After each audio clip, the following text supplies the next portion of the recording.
Let's go ahead and run a few fans.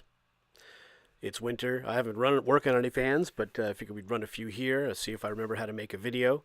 We're going to start with the blue K-Mart K223 with the first gen blades. It's a nice runner, very smooth.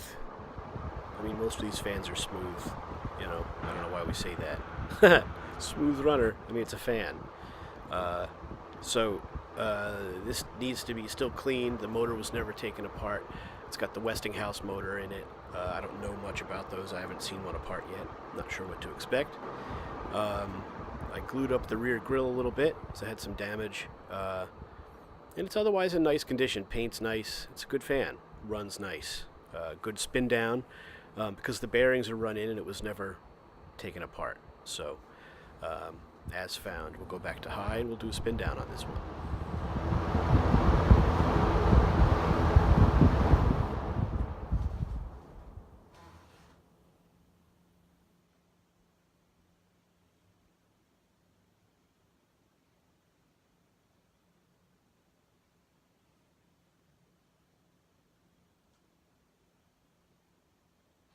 As you can see, she spins down nicely. This next fan is hilarious. This is a Freshened Air by Corey from the 70s, made by McGraw-Edison. And as you can see, it's not running, but there's nothing wrong with it. It's got a mechanical thermostat, and it's so cold where I keep them that it's too cold for the damn thing to actually run for you. But there's nothing wrong with this fan. It actually runs really nice when it's not too cold for the damn thing to run. You could probably adjust the mechanical thermostat, but I'm not going to mess with it. How often do you run a fan in the middle of the winter anyway? Not that often. Here's the Avocado Lakewood. This is W.T. Grant, I think, is this made for. What I love about this is it's got the metal grills, and that makes it look so cool. And it's an excellent runner, at least as far as I can tell. The difference between the speeds isn't as much as you'd expect, but it doesn't seem to heat up or have any bad smell. It seems to run properly, again with the Westinghouse motor. So it's a nice fan. I was unable to get the blades off. Basically, I bought this and I did not yet have a 3-jaw puller. So one of the projects for the summer would be to file down the shaft where it's mushroomed a little bit, because someone beat on this thing. This is not, someone incorrectly tried to remove those blades. There's evidence of that. So what we'll need to do is file down the shaft so that we can make sure that the blades will slide off, and then use the puller on it. We'll see. I think that's going to work. I'm hoping anyway. And here's your spin down off.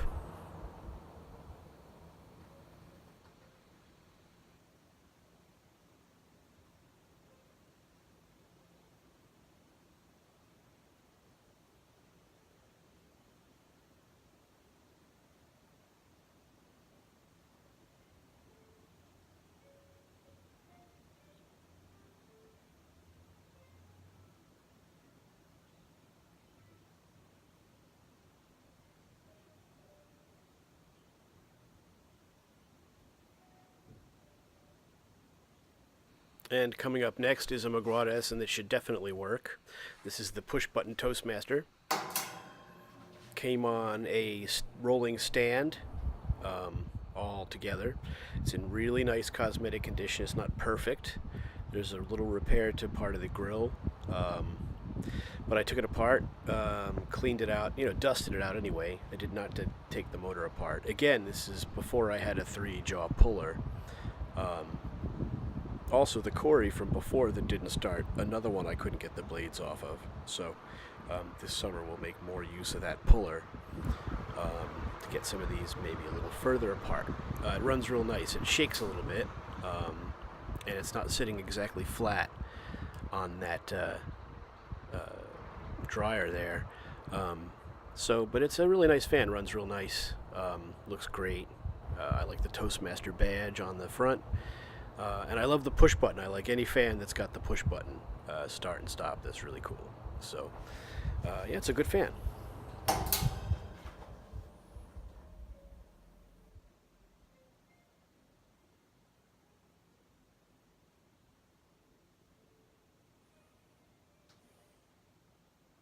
As you can see, nice spin down on the Toastmaster. Again, the motor has never been apart, so it's well run in.